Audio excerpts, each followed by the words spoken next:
sivutaan mikrobistoa. Jenni olisi ollut tähän vielä kovempi asiantuntija, mutta kyllä mäkin jotakin niistä tiedän. Ja sitten tosiaan Anne puhuu mun jälkeen vähän vuokrapeltoasioista. Ja tehdäänkö niin, että jos tulee kysymyksiä, niin otetaan ne tuonne loppuun, koska mä en näe täältä nyt, että onko käsiä pystyssä vai ei, niin kysymyksiä voi laittaa vaikka chattiin tai sitten käydään ne lopuksi esityksen jälkeen sitten läpi. Se on oikein hyvä, kiitos. Joo. Nyt mä vaihdoin diaa, niin vaihtuhan tämä sinnekin. Kyllä vaihtuu. Yes. No niin, ensin jos mietitään sitä, että mikä on maanviljelyn tarkoitus.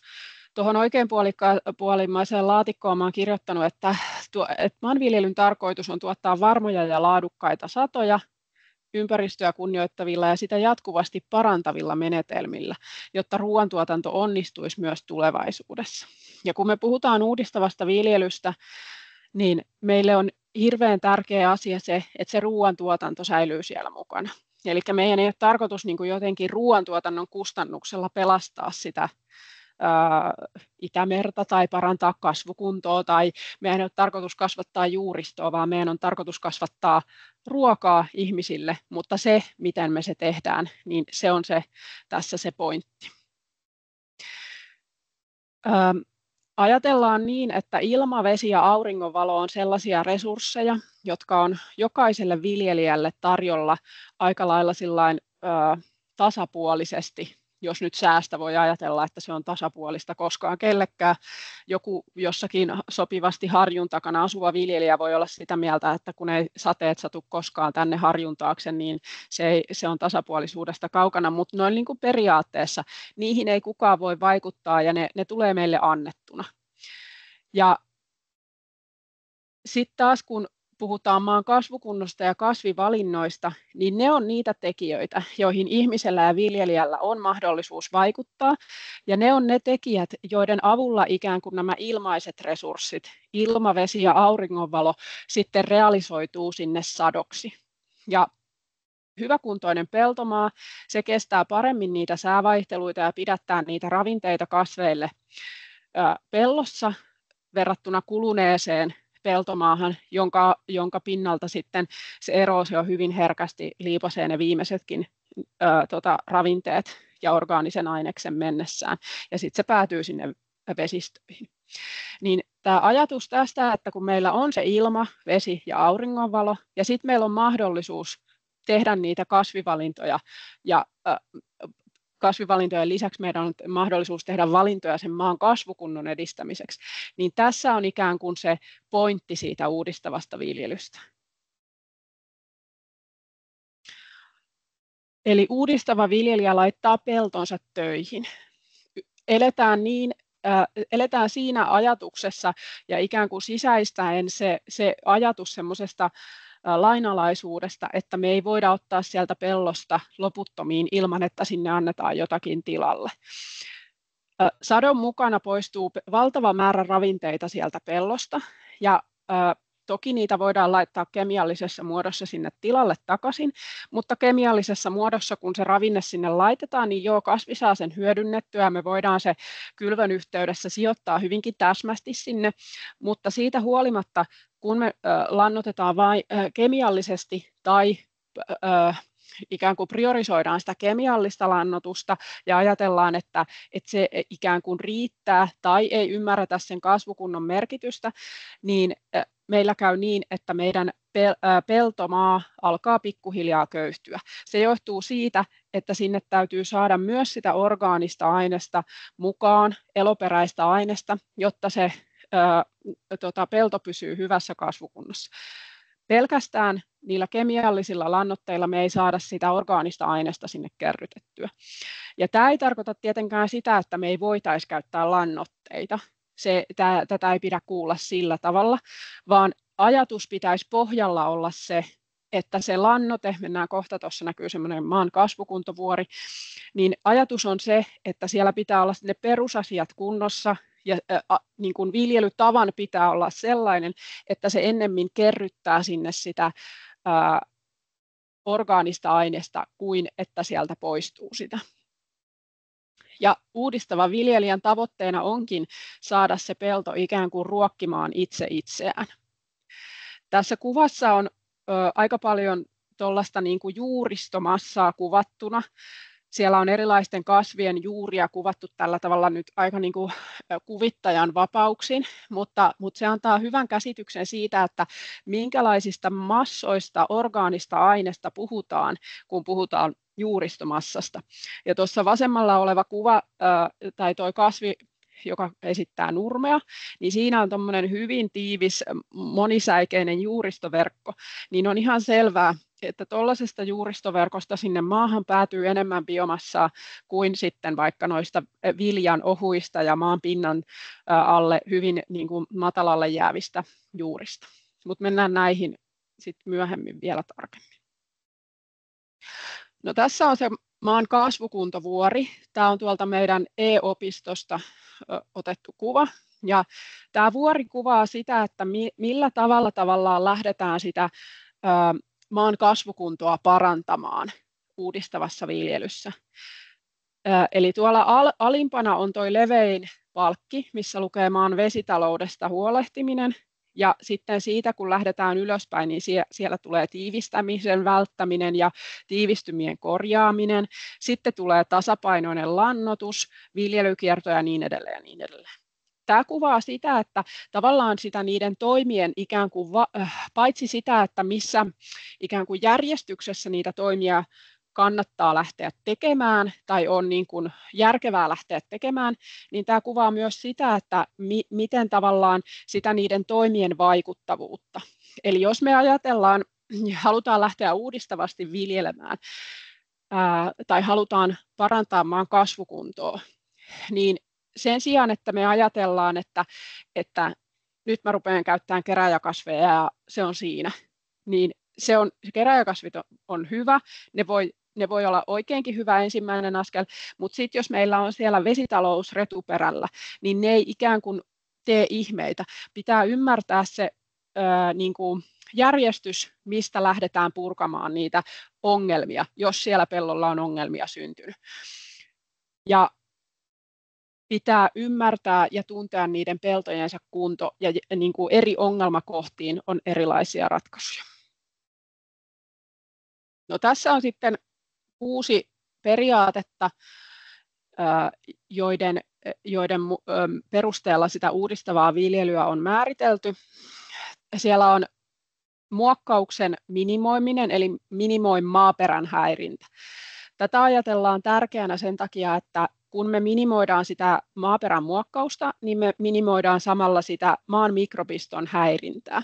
Ja se tuolla aiemmin, kun mä sanoin, että uudistava viljelijä laittaa peltonsa töihin, niin itse asiassa uudistava viljelijä laittaa töihin siellä sen mikrobiston. Ja se mikrobisto toimii renkinä sille viljelijälle. Ja kun me muokataan sitä peltoa, niin väistämättä siitä aiheutuu häiriö sille mikrobistolle. No, tässä on nyt tutkimustuloksia myöskin siitä, että tietyissä tilanteissa se muokkaus ei aiheuta häiriöä ja niin poispäin. Ja mä en halua sanoa, että kyntäminen pitää lopettaa, vaan mä haluan sanoa, että oikeat välineet tilanteen mukaan ja se päämäärä siellä ikään kuin kirkkaana mielessä, niin muokkaukselle varmasti on paikkaansa. Ja semmoinen niin kuin tilannetajuisuus siinä viljelyssä on uudistavan viljelyn ydintä siinä mielessä. Eli pitää ymmärtää sen toiminnan vaikutukset sille tavoitteelle ja sitten myöskin pitkäkestoiset vaikutukset. No, sitten täällä on maksimoi viljelykasvien valikoima ja monimuotoisuus ja pidä maanpinta peitettynä. Tässä päästään sitten siihen, että kun meillä on siellä viljelykierrossa erilaisia kasveja, myös eri niin kuin juuristotasolla olevia kasveja, mutta myöskin sit sellaisia kasveja, jotka vaikka kasvaa sinne myöhempään syksyyn, kerääjäkasveja tai pitää sen maan talvipeitteisenä ton kasvukauden ulkopuolella, niin näiden avulla voidaan myöskin ehkäistä niitä ravinnehuuhtoumia. Tai sitten viljelijän näkökulmasta ehkäistä sitä orgaanisen aineksen poistumista pellosta.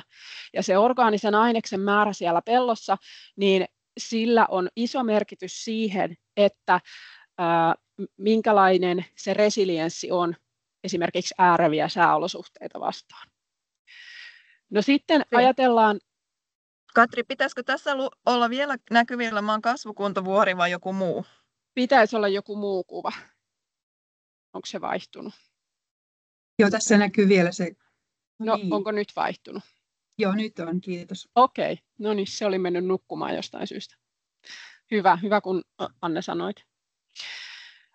Joo, no sitten myöskin mitä ajatellaan uudistavaan viljelyyn ja regeneratiiviseen viljelyyn. Nämä on siis, regeneratiivinen viljely on tuolta, tai regeneratiivinen sana on tullut, se on vähän vierasperäinen sana, se on tuolta englannin kielestä tullut meille, ja uudistava viljely on sitten se, miten tämä on käännetty suomeksi, eli kun tässäkin lukee uudistavan eli regeneratiivisen, niin näitä vähän käytetään niin kuin ristiin rastiin, mutta periaatteessa ne tarkoittaa sama asia.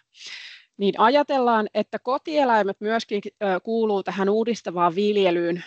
Niistä katsotaan olevan hyvin monenlaista hyötyä sille maan kasvukunnolle ja sen viljelykierron kannalta. Eli ne paitsi tuo sitä orgaanista aineesta sinne peltomaahan lannan muodossa, niin sitten myöskin nuo laiduntajat on hirveän tärkeitä sille maan mikrobiston monimuotoisuudelle. Silloin kun se laiduntaminen hoidetaan kestävällä tavalla niin, että siinä on riittävä rotaatio, ei ylilaidunneta, käytetään monipuolisia viljely- tai nurmikasviseoksia. Ja sitten täällä tämä ensimmäinen pallura, missä on toi hymyilevä viljelijä ja siellä lukee, että ymmärrä maatilasi toiminta ja toimintaympäristö kokonaisuutena, niin se on, mä itse ajattelen, että se on se uudistavan viljelyn ikään kuin ydin. Se viljelijä, joka ymmärtää pitkäkestoiset vaikutukset toimillaan ja ymmärtää, että miten sitä omaa tilaa, ymmärtää ne tilakohtaiset realiteetit, niin miten omalla toiminnallaan saadaan se semmoinen uudistavuuden pyörä liikkeelle. Nyt mä vaihdoin diaa, niin vaihtuiko tämä nyt? Ei vaihtunut täällä. No joo, nyt on. Entäs nyt? Nyt näkyy. Joo. No sitten tässä tämmöinen slogan tai motto, jota itse tykkään käyttää ja mitä itse kun olin viljelijä ja myöskin noudatin uudistavan viljelyn periaatteita, niin ajattelin, että viljelijä työskentelee yhteistyössä sen peltoekosysteemin kanssa, ei taistele sitä vastaan. Sen kun ikään kuin sisäistää, niin sitä viljelyä alkaa ajatella aika eri tavalla. Ja se ei silti tarkoita, että kaikki ikään kuin semmoiset perinteisen viljelyn keinot pitäisi hylätä, vaan niille voi olla hyvinkin paikkaansa, mutta ehkä semmoinen niin kuin katsantokanta siihen, että miten mä voin tämän niin kuin ekosysteemin avulla tehdä tätä työtä, niin ei niin, että miten mä voin hävittää tämän ekosysteemin tästä, että mä voin kasvattaa tätä kasvia, vaan miten mä voin ekosysteemin kanssa yhteistyössä tehdä sen. No niin, mutta mennään sitten sinne pellolle ja vähän puhutaan siitä maan kasvukunnosta tarkemmin ja sitten niistä toimista siellä pellolla. Nyt mä taas varmistan, että onko vaihtunut tämä kalvo. On vaihtunut. Hyvä. No, tässä on tämmöinen kaaviokuva siitä, että minkälaisia eri ominaisuuksia tarkastelemalla sitä maaperän tilaa voidaan ikään kuin miettiä. Puhutaan biologisista ominaisuuksista, fysikaalisista ominaisuuksista ja kemiallisista ominaisuuksista. Ja nämä muodostaa yhdessä sen kokonaisuuden, josta tulee sitten se maan kasvukunto. Ja näihin kaikkiin eri kolmeen ominaisuuteen, niin siellä on sitten vähän erilaisia toimenpiteitä myös, että millä tavalla ikään kuin niitä voidaan edistää. Ja sitten toisaalta, jos näistä yksi prakaa, niin usein se sitten tarkoittaa sitä, että se vaikutus heijastuu näihin kahteen muuhunkin, koska kyse on niin kuin kokonaisuudesta, josta ei voi oikeastaan voida sitten irrottaa eri niin kuin osioita erikseen. Tässä on maaperän tehtävä tai maaperän tehtäviä niin kuin lueteltuna ikään kuin vaan muistutuksena siitä, että mihin kaikkeen me tarvitaan sitä maaperää muuhunkin kuin vaan ruoantuotantoon. Maaperällä on roolinsa ilmaston säätelyssä. Sitten toisaalta sieltä kautta kiertää ravinteet, kiertää esimerkiksi biologisen typensidonnan kautta ravinteet kiertää maahan ja taas sit maasta eteenpäin. Ja sitten siellä on stressinsietokykyä, tuholaisten... Anteeksi, mulla ei dia vaihtunut ainakaan. Jaha. Vaihtuiko nyt? Vaihtuu. Joo. Kiitos. Ja sitten on haitta-aineiden hajotusta, eli maaperässä on yllättävän iso kapasiteetti sille, että sinne voidaan esimerkiksi, tai ei voidaan, mutta jos sinne ikään kuin jotakin myrkkyä tai muuta sellaista, öljyä tai muuta pääsee, niin maaperä aika hyvin pystyy sitä pidättämään. Toki se ei ole tavoite ollenkaan, mutta kertoo vaan siitä maaperän yhdestä tärkeästä tehtävästä myöskin siitä, että miten arvokas se meille on, se puhdas maaperä, koska sielläkin tulee sitten se kapasiteetti jossain kohtaa täyteen, ja sitten meillä on ongelmia, kun se maaperä ei enää pystykään niitä myrkkyjä vastaanottamaan, mitä sinne on joutunut.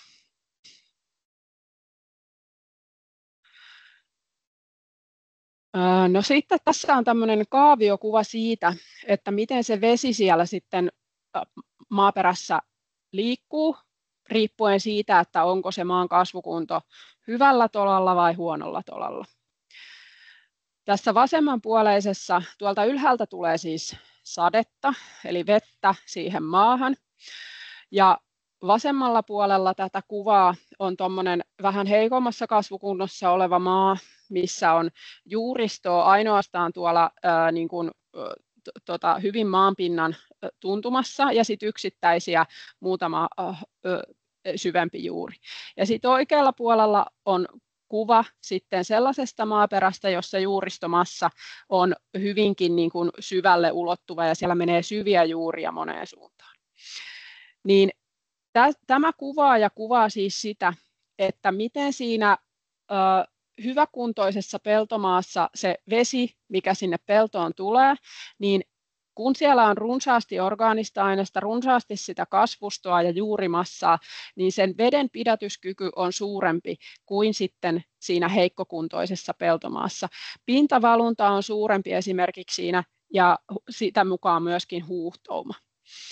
Ja tällöin, jos mietitään sitä vesistövaikutusta, niin tällöin esimerkiksi juurikin se fosforin pintavalunta on tässä heikkokuntoisessa peltomaassa suurempi kuin sellaisessa, jossa on paljon orgaanista aineesta ja hyvä vedenpidätyskyky, ja sitten vielä ne kasvivalinnat tukee sitä vedenpidätystä.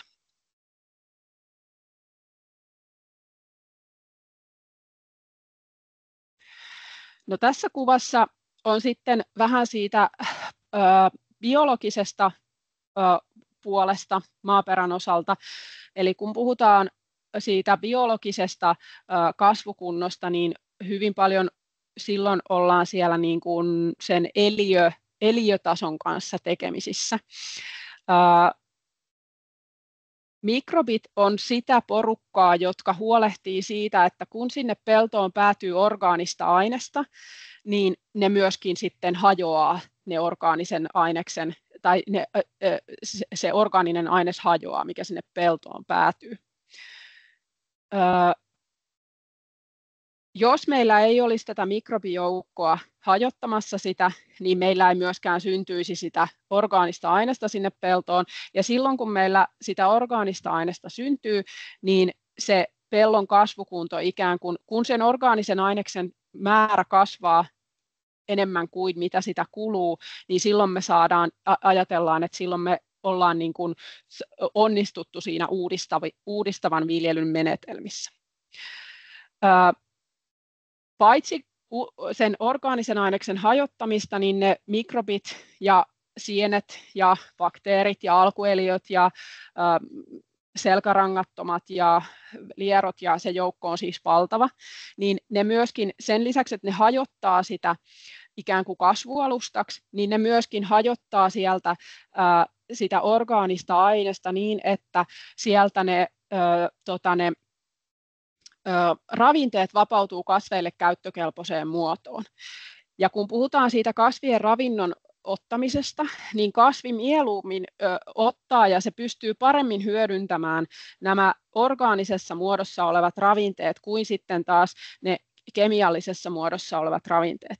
Ja tästä päästään siihen maan kasvukuntovuoreen, jossa siellä oli se ravinteiden tai tämä lannoitus mainittuna, mutta se ei voi olla se perusta, vaan perusta pitäisi olla tämä, että siellä on se orgaanisen aineksen hajotus kunnossa, aktiivinen maan mikrobisto, ja sitten se ikään kuin viimeistellään sillä, että sinne tulee sitten niitä täsmänä todettuun tarpeeseen niitä ravinteita.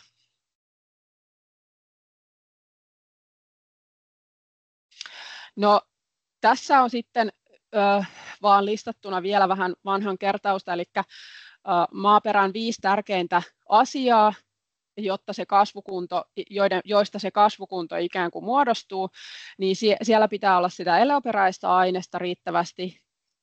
Sitten siellä pitää olla oikeassa suhteessa vesi- ja ilmafaasi, eli toinen ei voi olla toista niin kuin määräävämpi tai muuten tulee joko liika vettyminen tai kuivuminen.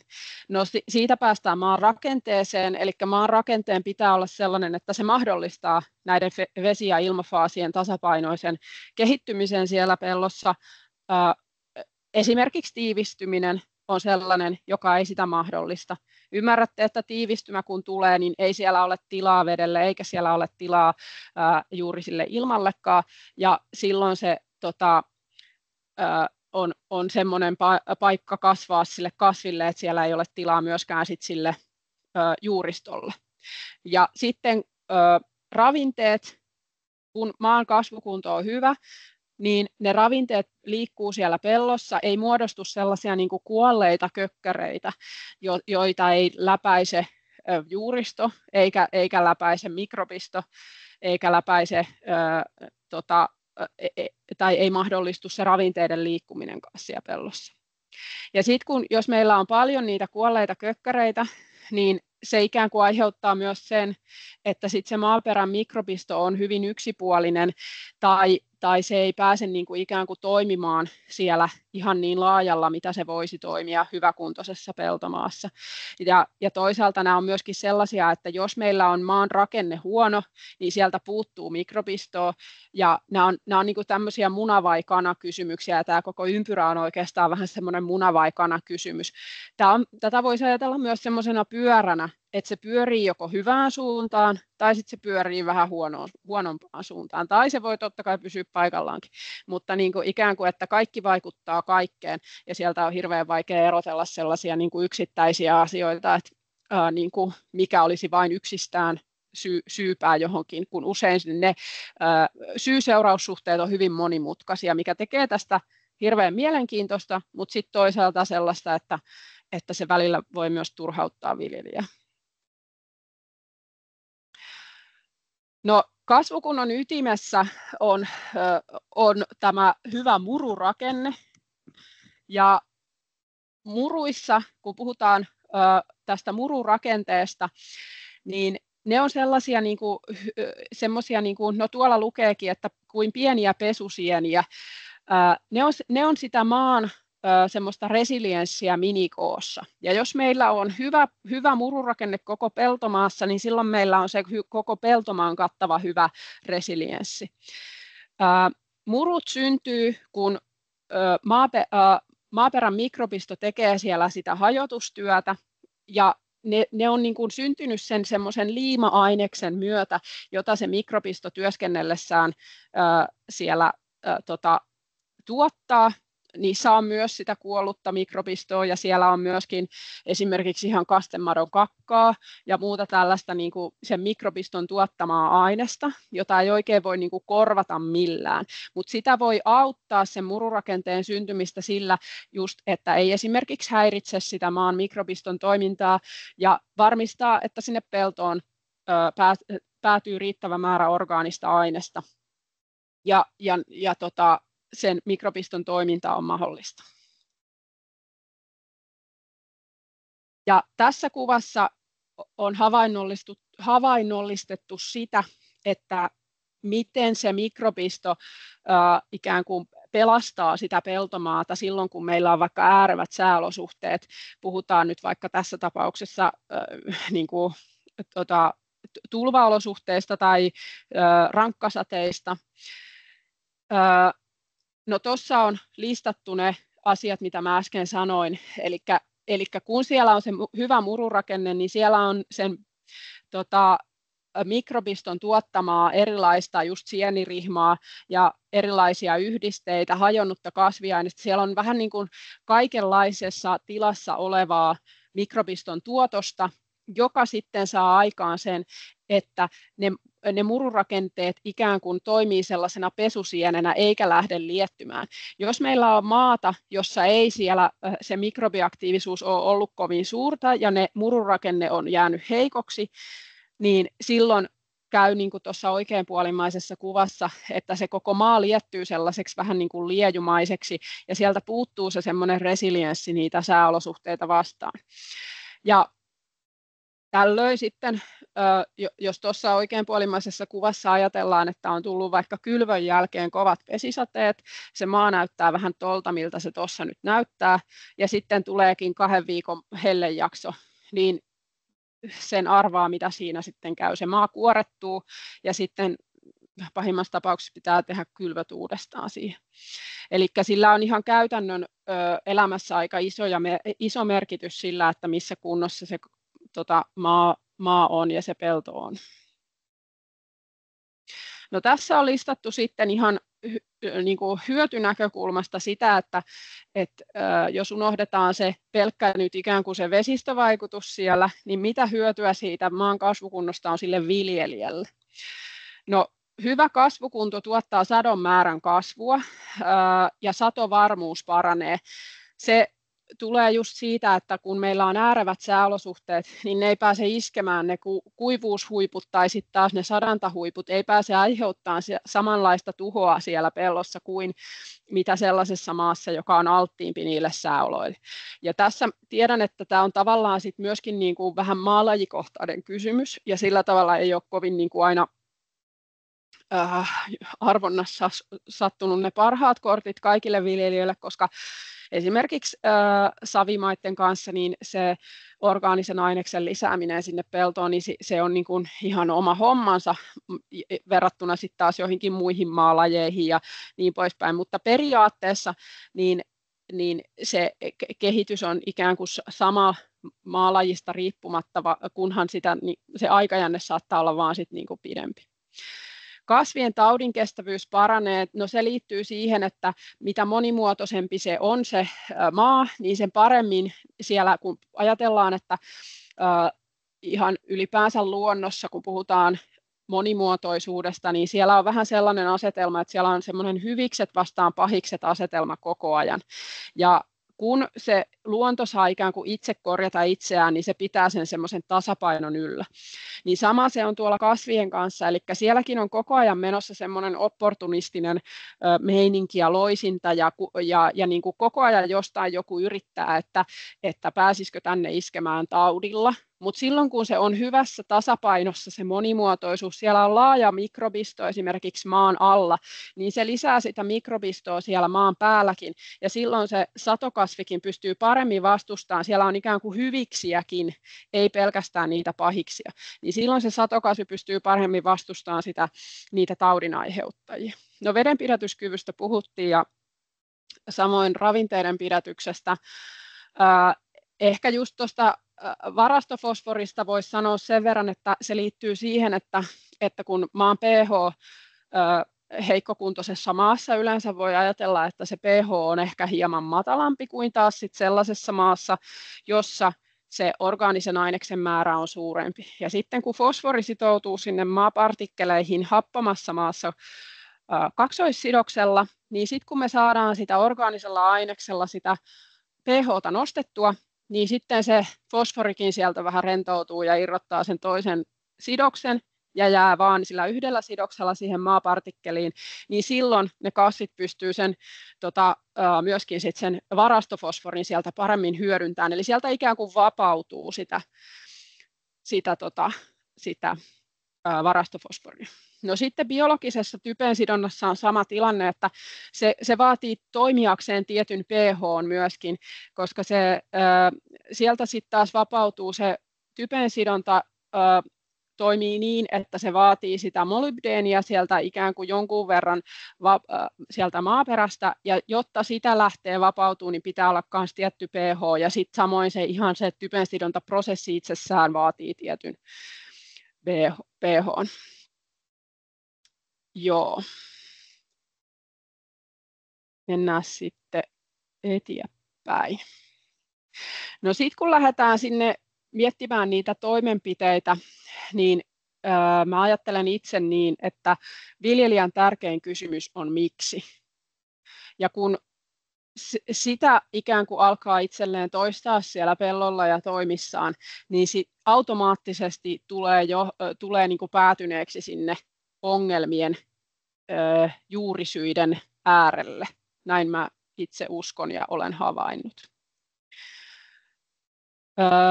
Tässä on esimerkiksi tällainen tutkimusasetelma tai tämmöinen niin kuin havaintokuva siitä, että mitä tapahtuu, kun tiivistynyt pelto kohtaa ison vesimassan verrattuna sit sellaiseen peltoon, jossa on hyvä kasvukunto.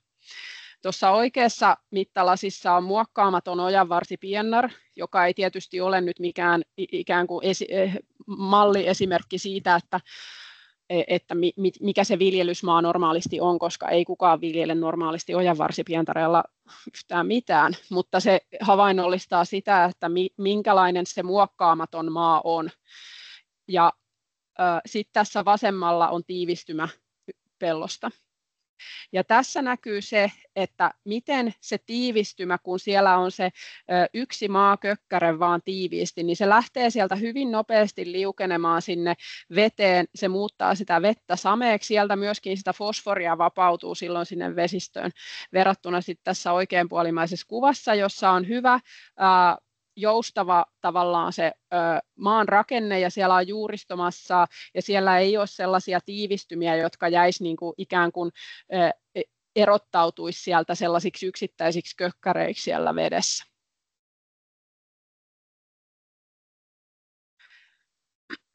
No sitten kun puhuttiin siitä, että viljelijän tärkein kysymys on miksi, niin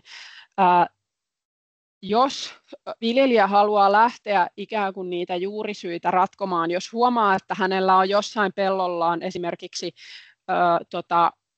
kasvukunnoissa vaihtelua tai jossain aina on jotain ongelmaa keväällä, vaikka näyttää orastumisen jälkeen suht hyvältä, mutta sitten hetken päästä alkaa jossain kohtaa pellolla näyttää, että no tuolla se on aina tollasta ja tuolta tulee aina hyvä sato, mutta tästä kohtaa ei koskaan.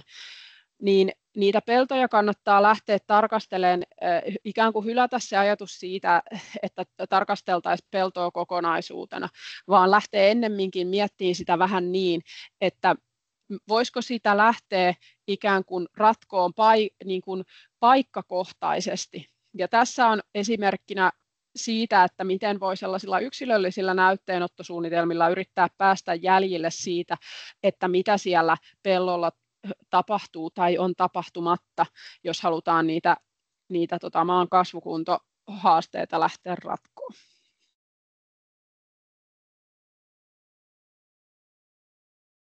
No sitten vähän siitä uudistavan viljelyn siirtymästä.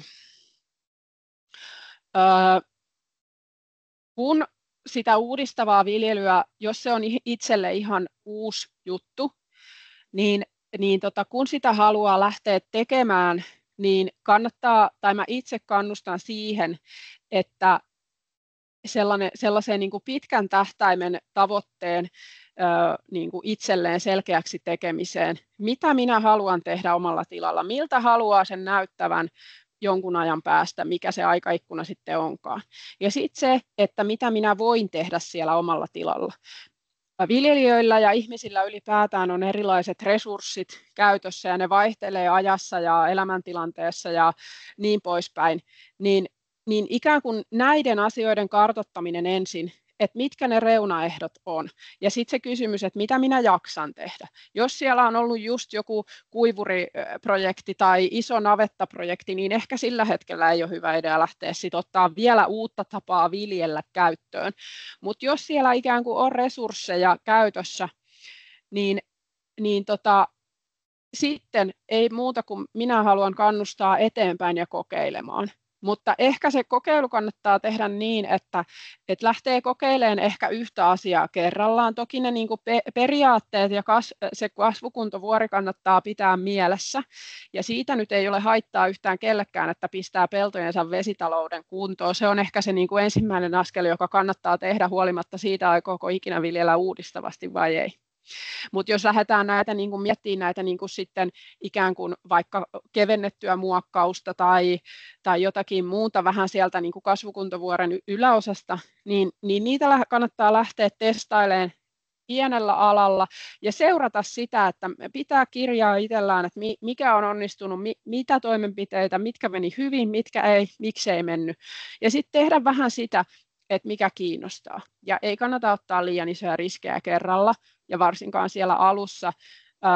Itse pitäisin sitä aika hurjana ajatuksena, että rysäyttää koko tilan kerralla aivan uuteen tapaan toimia, koska maataloudessa muutenkin eletään sellaisissa kustannuspaineissa ja muutenkin haastavassa tilanteessa, että kannustan sellaiseen pienin askelin etenemiseen ja sitten sellaiseen itsereflektointiin siinä hommassa. No niin, no mitä sitten Carbon Action voi tarjota viljelijöille ja neuvojille ja asiantuntijoille, niin meillä on viljelijöille Carbon Action-verkosto, johon voi tilata Carbon Action Clubin uutiskirjeen ja uudistavan maatalouden uutiskirjeen. Ja sitten meillä on, ja sieltä kautta saa siis paljon sitten tietoa. Meillä on paljon webinaareja ja peltopäiviä ja kaiken näköistä mitä milloinkin. Sitten meillä on aika iso valikoima erilaisia oppaita ja materiaalia ja sitten on tämä uudistavan viljelyn e-opisto. Ja nämä on kaikki semmoisia kanavia, joiden kautta sitä tietoa saa paljon syvällisemmin kuin mitä minä tässä esityksessä. Tämä oli aika pintaraapasu, niin sieltä löytyy kyllä sit paljon laajemmin sitä materiaalia kaikille, ketkä on aiheesta kiinnostuneita. Mä voin laittaa tämän esityksen jälkeen vaikka tuonne chattiin sitten linkit sinne, jos joku haluaa, joka ei vielä tilaajana ole, niin liittyä noihin uutiskirjeen tilaajiksi, niin sieltä tulee sitten ehkä kätevimmin se tieto näistä tulevista webinaareista ja peltopäivistä ja tapahtumista, joita kuitenkin meillä useampi vuodessa on. Ihan voi sanoa, että Etelä-Suomeen varmasti painottuen, mutta kyllä ympäri Suomea ollaan. Ja loppuun tämmöinen ehkä erityisesti viljelijöille kysymys siitä, että millaisessa kasvukunnossa pellot siirtyvät sinulta eteenpäin ja miksi. Ihan sellaiseen herättelyyn siihen, että onko omat toimintatavat sellaisia, että ne pellot siirtyy eteenpäin semmoisessa kasvukunnossa kuin haluat, vai onko siellä jotakin parannettavaa.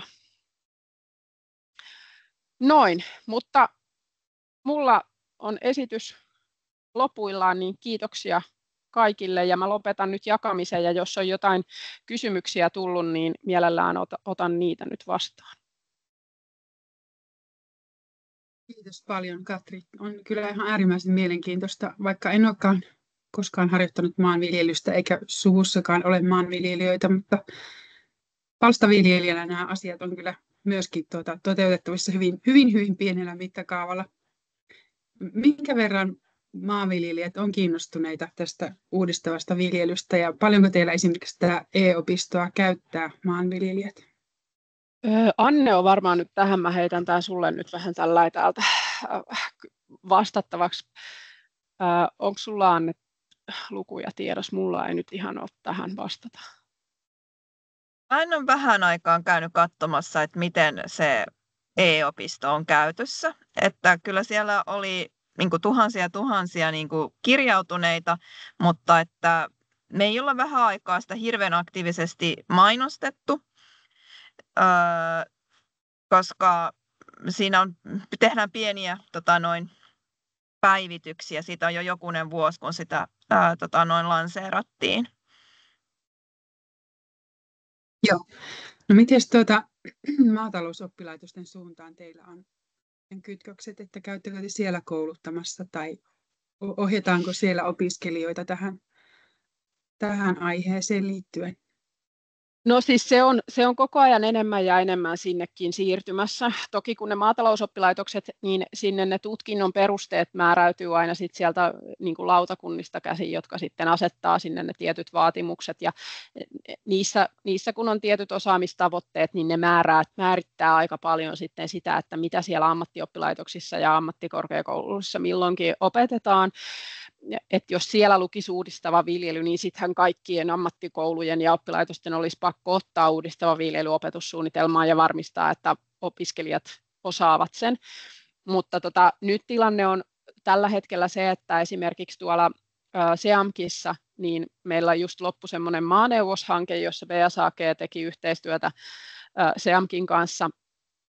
Ja SEAMK on nyt niin kuin integroinut osaksi heidän tällaisia niin kuin syventävää maatalousalan opetusta semmoisen maan kasvukuntokokonaisuuden, jossa on sitten, mä en nyt muista kuinka monta opintopistettä se nyt olikaan, mutta heillä on niin kuin ihan kokonainen opintokokonaisuus tästä aiheesta. Ja kyllä se niin kuin kiinnostus mun mielestä on kasvussa. HAMK on kanssa tehnyt nyt semmoisen uudistavan viljelyn niin kuin pilotointihankkeen, ja heillä on siellä aika aktiivista kanssa se toiminta tällä saralla, mutta sanoisin, että vähän vaihtelee tällä hetkellä vielä. Tuleeko muilta kysymyksiä Katrille tai Annelle tässä vaiheessa? Marttosen Mika, ole hyvä. Joo, kiitoksia minunkin puolesta. Erittäin informatiivinen ja kiinnostava esitys. Jos olisin maanviljelijä, niin olisin innostunut kyllä välittömästi tästä. Minkä verran on niin kuin tutkimustietoa tästä uudistavasta viljelystä, esimerkiksi siitä vedenpidätyskyvyn paranemisesta tai panostuotossuhteista verrattuna sitten tähän perinteiseen viljelyyn? Että... No Anne, haluatko vastata vedenpidätyskykyyn? Onko sulla tietoa, onko mitään täsmätutkimusta? Mä en osaa vastata ihan suoraan, mutta mä voin sanoa sen, että meillä on tällä hetkellä menossa semmoinen projekti, että tehdään semmoinen maan kasvukunto-opas. Eli nimenomaan kun jonkun verran tiedetään, että on tutkimuksessa viitteitä siihen just näihin asioihin, mitä Katri tuossa sanoi, enemmän tai vähemmän. Just, että tutkimuksessa kerrotaan tyyliin, että se maan kasvukunto pitää olla hyvä, jotta biologinen typensidonta toimii ja niin poispäin. Mutta me nyt kerätään kahden kannen väliin, mikä se nyt on, mutta kuitenkin yhteen oppaaseen nämä tiedot, että meillä on tässä semmoinen konsulttifirma kuin Tyrsky, joka tekee tämän meille, että ne on tosi paljon aikaisemmin myös just tehnyt tämän tyyppisiä töitä, että etsii siitä kaikista näköisistä tutkimusraporteista ja sitten saadaan sitten siihen niin kuin oppaaseen, että mitä kaikkea tämmöisiä varsinaisia tutkimustuloksia on, jotka niin kuin kertovat, että näin näyttäisi olevan. Ja sitten tietysti meidän mielestä se on tosi tärkeää, että ne on just semmoisia, jotka sopii tähän suomalaiseen kontekstiin, että joko Suomesta tai sitten mahdollisesti Ruotsista, missä on melko samanlaiset olosuhteet. Että keväällä osataan paljon paremmin vastata tähän kysymykseen. Joo, ja mä voin vielä täydentää tuohon sen verran, mitä unohdin alussa sanoa, eli se meidän Carbon Action-alusta, niin sehän on 5 vuotta tai no nyt 6 vuotta sitten ikään kuin käynnisti sellaisen pitkän 5 vuoden seurantatutkimuksen 100 hiilitilan tai maatilan kanssa, joilla sitten tehtiin tämmöisiä niin kuin erilaisilla uudistavan viljelyn menetelmillä lähdettiin viljelemään tiettyä peltolohkoa, joka oli siinä tutkimuksessa mukana, ja sitten sieltä ollaan ikään kuin nyt saamassa tutkimustuloksia, kun se 5 vuoden pilottijakso on nyt päättynyt ja data on kerätty, niin sieltä on nyt tulossa sitten jossain kohtaa tuloksia, että minkälaisilla menetelmillä mitäkin siellä pellossa tapahtui.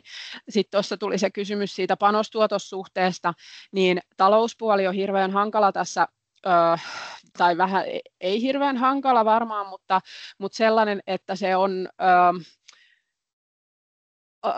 vaikeammin ehkä tutkittava asia kuin mitä sitten semmoisessa niin kuin perinteisemmässä maataloudessa, jossa voidaan suoraan jonkun lannoitteen hinnalla lähteä laskemaan sitä panostuotossuhdetta suhteessa siihen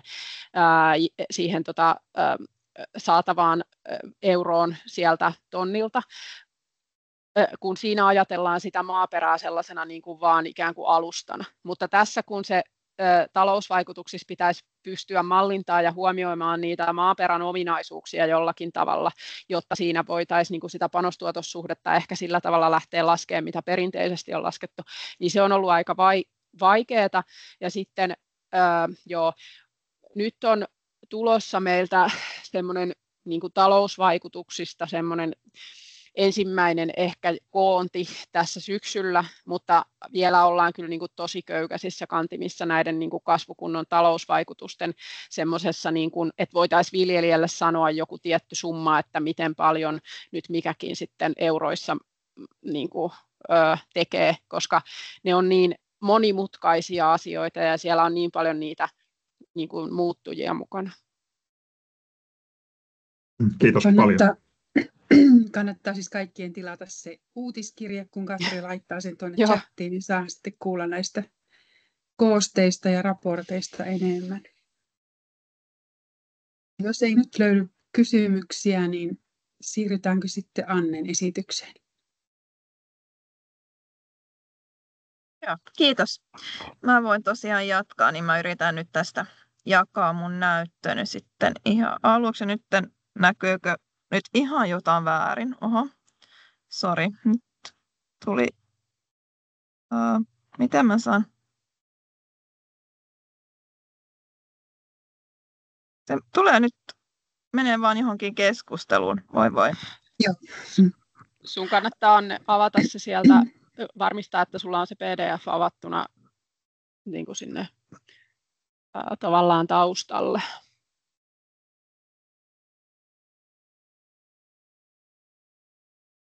Tosiaan testattiin tämä kyllä Annen kanssa ennen tätä webinaaria. Silloinhan ne kaikki toimii aina hienosti, mutta sitten kun tulee tosi tilanne, niin kyllä se sieltä löytyy.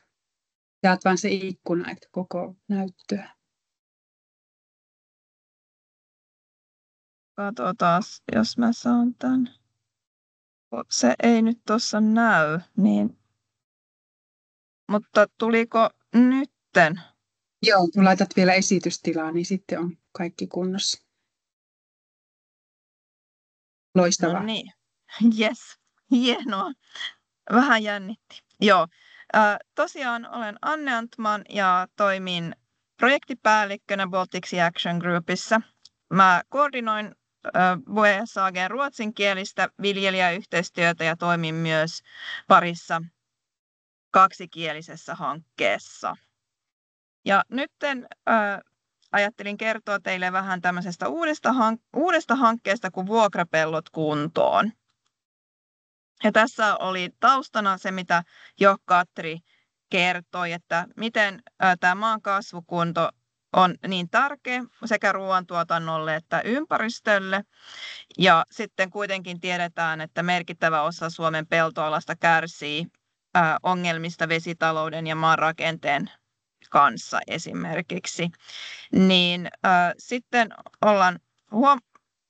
tiedetään myös se, että noin 37% Suomen pelloista on vuokrapeltoja. Ja se tuo niitä omia haasteita. Et mä just kävin katsomassa, että pari vuotta sitten ainakin Pohjois-Pohjanmaalla niin semmoinen reilu 30% pelloista oli vuokralla. Tämä vaihtelee maakunnittain jonkun verran, että joissakin maakunnissa on melkein 50%.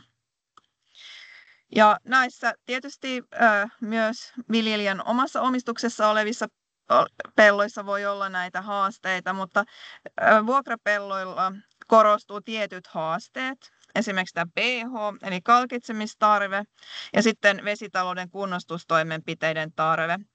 Ja sitten se voi olla niin, että lohkot on pieniä, mutta se voi erityisesti olla niin, että ne ovat kaukana talouskeskuksesta, että se ei ole ihan helppoa viljelijän käydä siellä kovin usein ja näin poispäin, niin sitten voi jäädä pikkusen vähemmälle huomiolle.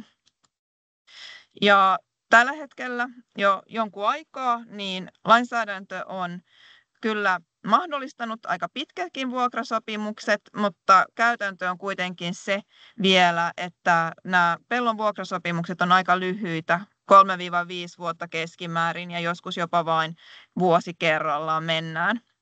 Mikä tietysti tarkoittaa sitä, että viljelijällä ei välttämättä ole kannustimia sitten panostaa siihen maan kasvukuntoon, kun hän ei tiedä, että onko tämä pelto hänellä 3 tai 5 vuoden päästä, eli ei pääse sitten nauttimaan niistä sitten niin kuin työnsä hedelmistä sillä tavalla. Ja sitten vaikuttaisi myös siltä, että maan omistaja ja viljelijä ei välttämättä puhu ja keskustella niin paljon näistä maan kasvukuntoasioista, niin se keskustelun puute on haaste.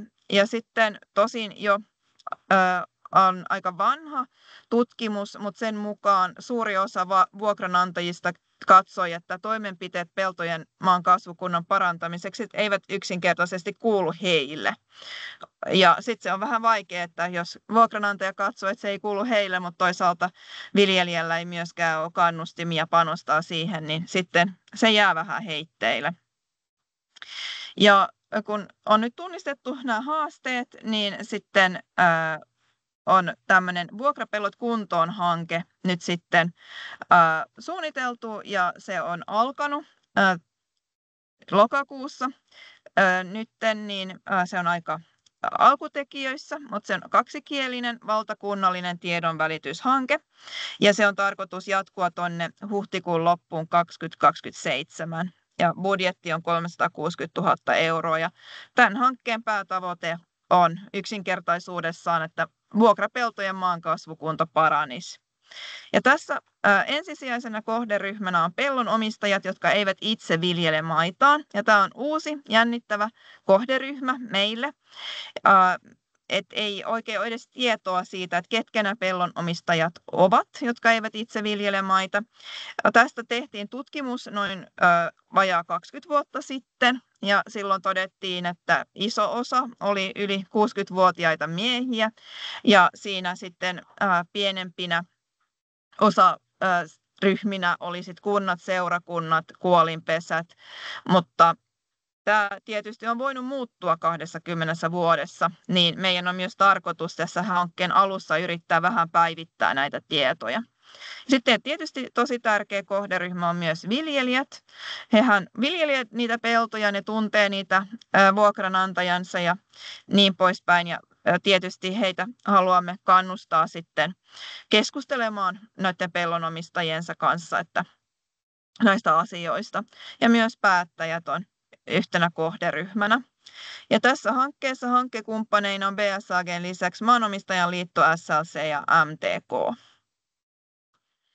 Ja sitten tämmöisiä vaikutuksia, mitä sitten pyritään saamaan aikaiseksi, olisi se, että pellon omistajat oppisivat ymmärtämään, että mitä peltomaan kasvukunto tarkoittaa ja miksi se on tärkeä.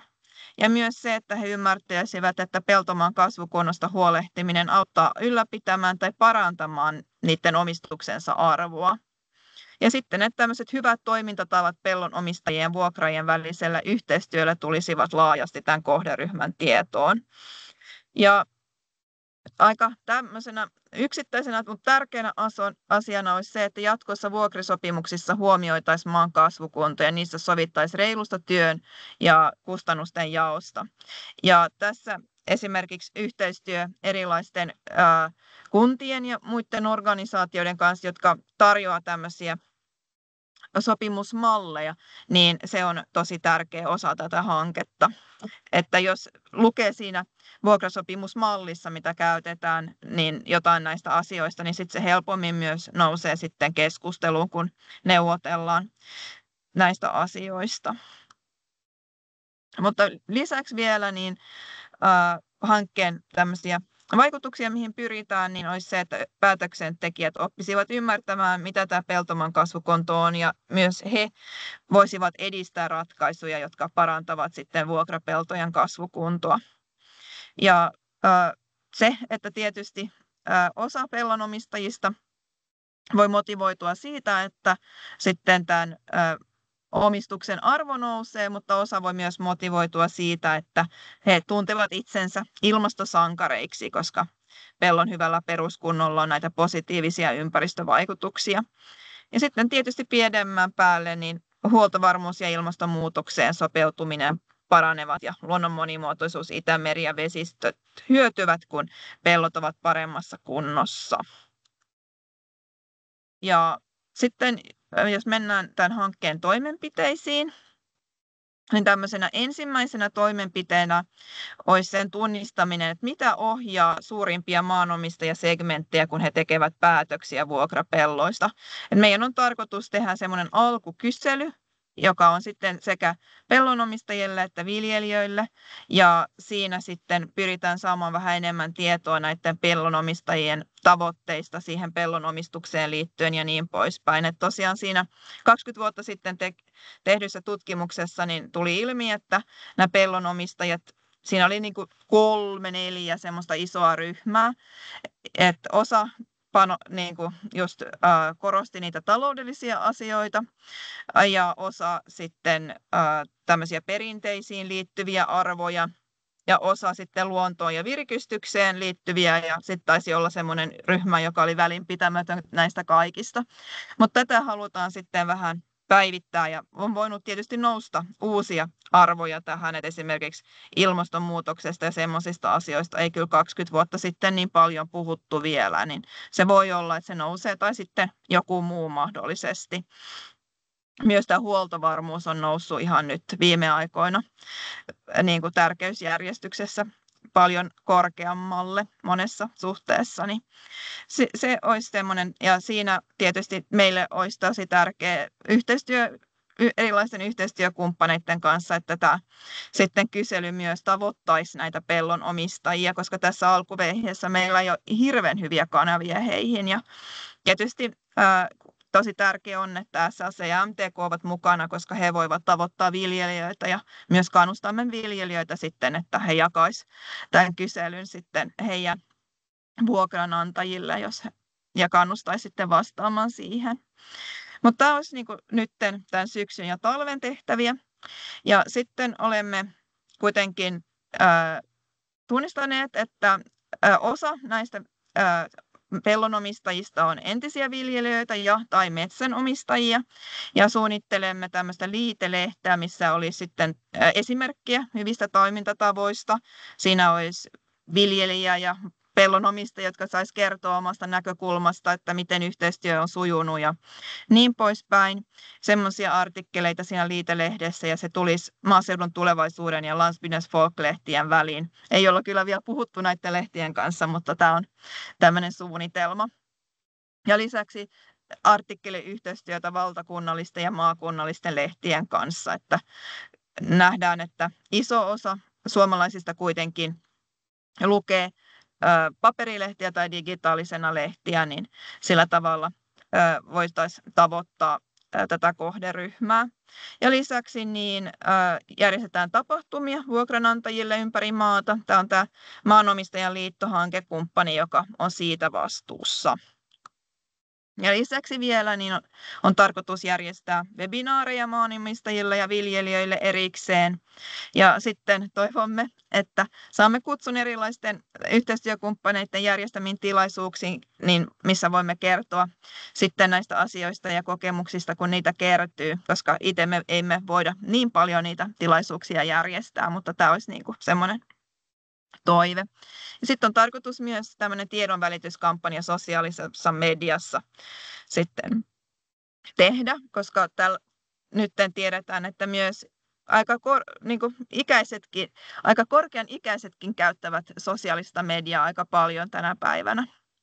Että sitä kautta voisi tavoittaa.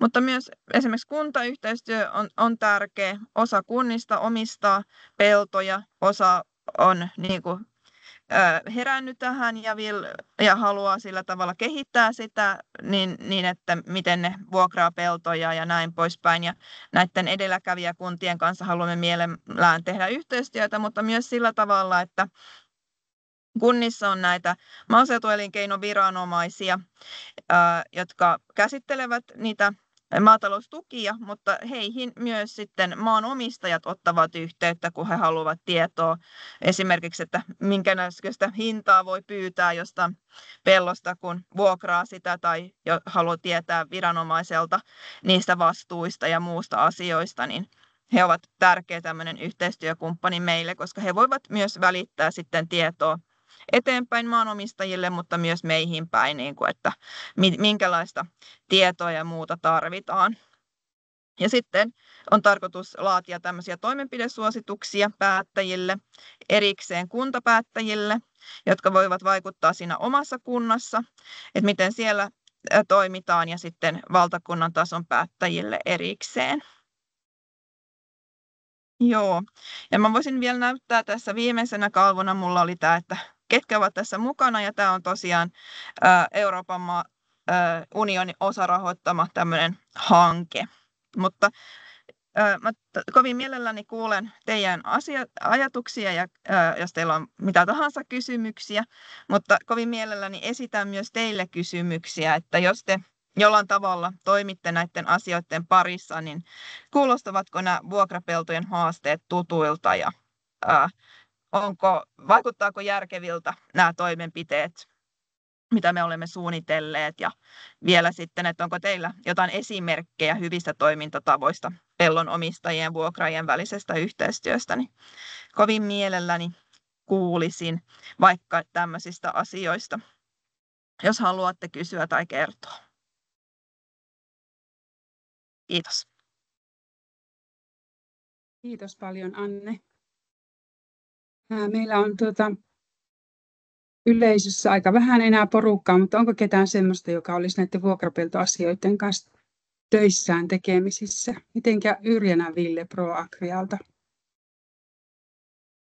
Mä voisin tässä välissä kysyä, joka ei nyt varsinaisesti liity tähän sinun esitykseen, mutta noista maanparannusaineista, että minkä verran tämä uudistuva viljely ottaa kantaa niihin, eli esimerkiksi rakennekalkkiin, kuituun tai kipsiin? Ne ovat varmasti hyviä kaikki, jos ne niin kuin suunnataan nimenomaan sellaisille pelloille, joista niistä on hyötyä. Et ihan kaikilla pelloilla ei kaikista aineista ole hyötyä. Joo. Suomen ympäristökeskuksessa on tehty aika paljon tutkimusta just näiden kipsilevitysten parissa. Kyllä. Joo. Tuleeko Annelle kysymyksiä tai kommentteja tai muuta yleisesti tästä webinaarin aihepiiristä? Tosiaan oli harmillista, että toi Menna Rantala ja Jenni Jääskeläinen olivat sairastuneet, mutta päätettiin kuitenkin Katrin kanssa pitää tämä webinaari tänään, kun aikataulullista syistä, kun meillä tämä hanke loppuu aika pian. Mutta mä laitan tämän tallenteen tuonne Oulujoki Vision YouTube-kanavalle, niin voi sitten nekin, jotka eivät tänään päässeet, jotka laittoivat mulle sähköpostia, että on kyllä mielenkiintoinen aihe, niin voivat sitten käydä katsomassa tämän tallenteen. Jos ei tule kysymyksiä Annelle tai Katrille, niin voimme päättää tämän webinaarin, ja kiitoksia tosiaan Baltic Sea Action Groupille. Teette kyllähän valtavan hyvää työtä siellä ja on kauhean kiinnostava organisaatio kaikin puolin. Kiitos. Oikein hyvää syksyn jatkoa teille. Kiitos, sinne. kun saatiin olla mukana. Kiitos. Kiva. Hei hei. Moi moi. Kiitos, hei. Kiitos. Kiitos, hei.